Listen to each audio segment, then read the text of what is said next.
Bonjour et bienvenue à toi sur Motivation en Christ. Dans Matthieu 8, du verset 16 au verset 17, il est écrit que le soir, on amena auprès de Jésus plusieurs démoniaques.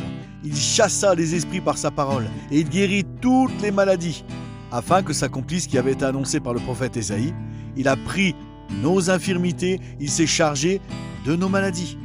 Mon frère, ma sœur, Jésus a déjà pris tes infirmités, il s'est déjà chargé de tes maladies. Alors bien sûr, je sais ce qui peut te perturber, te bousculer dans ta foi. Tu as certainement déjà entendu que certains chrétiens ou chrétiennes n'ont pas reçu la guérison. Des fois on ne comprend pas, des fois cela nous dépasse. Mais j'ai envie de te dire que tu as le droit de croire à ta guérison et même que tu dois croire à ta guérison. Il y a un moment, il y a un lépreux, il va se jeter aux pieds de Jésus et va lui dire « Seigneur, si tu le veux, tu peux me rendre pur. » Jésus va lui répondre « Je le veux, sois pur. » Et il est écrit qu'à l'instant même, il fut purifié de sa lèpre. Souvent, Jésus dira « Ta foi t'a sauvé, ta foi t'a guéri. » Ou encore « Il sera fait selon ta foi. » Il va dire aux deux aveugles « Croyez-vous que je puisse faire cela ?» Ils vont dire « Oui. » Et il va répondre « Qu'il vous soit fait selon votre foi. » Ta foi est précieuse pour Jésus-Christ qui est le chef et le consommateur de la foi. Alors, tu dois y croire, mon frère, ma sœur. Tu dois y croire de tout ton cœur. Qu'est-ce que la foi, nous dit Hébreu ? La foi est une ferme assurance des choses que tu espères. C'est une ferme assurance de ce que tu espères. Tu espères la guérison. Eh bien, tu as le droit et tu dois en avoir la ferme assurance. Dans ma Bible, j'ai des commentaires d'hommes de Dieu assez pertinents. Là, par exemple, il est écrit que la mort expiatoire de Jésus a pleinement suffi pour assurer la rédemption de l'être humain, corps, âme et esprit. De même que le péché et la maladie sont devenus deux géants suscités par Satan en vue de notre destruction, parce que Satan veut nous détruire, eh bien, le pardon et la guérison sont les deux bénédictions suscitées par Dieu pour notre rédemption et notre rétablissement. Mon frère, ma sœur, Dieu veut te rétablir. Et écoutez ce qu'il écrit ensuite.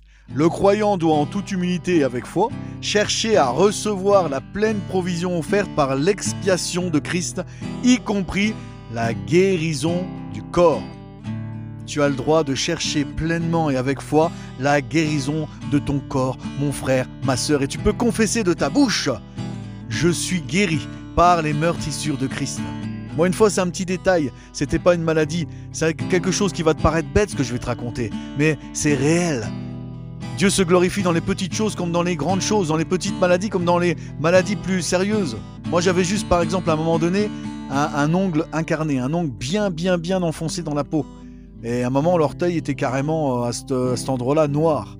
Et ma femme me dit, il faudrait peut-être que tu consultes un médecin. Mais j'ai été poussé dans un élan de foi et je faisais juste désinfecter, je désinfectais. Et j'ai confessé pendant 3 jours, je suis guéri par les meurtrissures du Christ.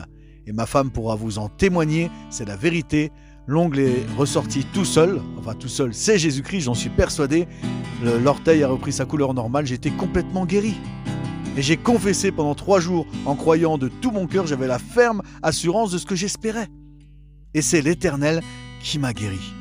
Tu as le droit d'y croire, mon frère, ma sœur. Alors bien sûr, comme on dit souvent, je ne te dis pas de ne pas consulter de médecin. Dieu n'est pas contre la médecine et on peut même remercier le Seigneur pour la médecine. Souvent, moi je connais une dame, une chrétienne, qui avait un énorme problème à l'estomac et là, Dieu lui a donné un songe.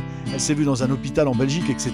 Elle a été guidée, conduite dans les mains d'un chirurgien et par le songe qu'elle a fait, eh bien, elle a trouvé cet hôpital en Belgique, c'était exactement comme dans son rêve et elle est tombée sur un bon chirurgien qui l'a opérée et son opération, malgré que c'était un chirurgien, reste miraculeuse. Donc oui, on n'est pas contre la médecine, il faut de la sagesse, mais je pense que le Saint-Esprit en nous va nous montrer la voie. Maintenant, ce que je te demande, c'est de croire à ta guérison, c'est de rebooster ta foi. Même si c'est pas facile, je sais, c'est inconfortable, mais crois-le dans ton cœur. Tu sais, à un moment, c'est écrit dans la parole que l'esprit de l'homme le soutient dans la maladie, mais un esprit abattu, qui le relèvera. Et si tu n'y crois plus, tu vas être abattu. Non, tu as le droit d'y croire parce que la parole le dit. Je répète, c'est écrit. Il guérit tous les malades afin que s'accomplisse cette parole. Il a pris nos infirmités, il s'est chargé de nos maladies. C'est écrit, c'est dans la parole. Tu as le droit de croire à la guérison de ton corps, mon frère, ma sœur. Un jour, un frère me raconte que dans une église près de chez nous, un pasteur a prié et une dame s'est levée de son fauteuil roulant. Mais ils me disent qu'il faut savoir, c'est ce que le pasteur a dit avant.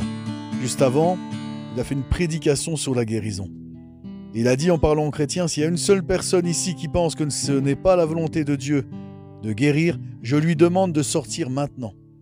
Il paraît qu'il y a eu un grand silence et qu'on sentait pleinement la présence et la puissance du Saint-Esprit. Et c'est vrai qu'il est écrit qu'à un moment donné, Jésus n'a pas pu faire beaucoup de miracles à cause de leur incrédulité. À cause de leur incrédulité. Et si on pense que ce n'est pas la volonté de Dieu de nous guérir, alors on devient incrédule. Il a pris nos maladies. Il s'est chargé de nos infirmités.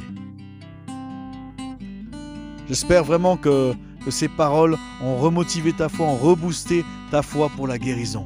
Tu as le droit d'y croire, tu dois y croire. Je le veux, sois pur, il a dit aux lépreux. Je le veux.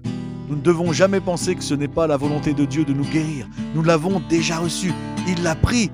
Nos infirmités les a prises. Nos maladies, il s'en est chargé. On doit le croire de tout notre cœur. Je répète, la foi est une ferme espérance de ce que tu espères.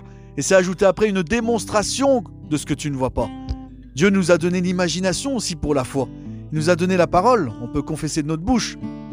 Et pour la foi, il nous a aussi donné l'imagination. Tu peux te voir guéri dans ton imagination. Une démonstration de ce que tu ne vois pas. Avance avec foi. Crois de tout ton cœur.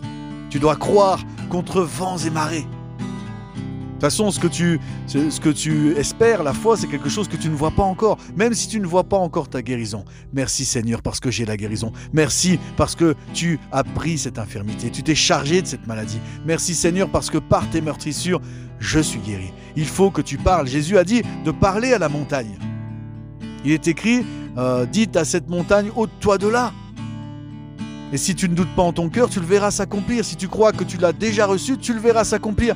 C'est ce qui est écrit. Donc, tu dois le croire. Mon frère, ma sœur, tu dois le croire. Sois béni et guéri au nom de Jésus.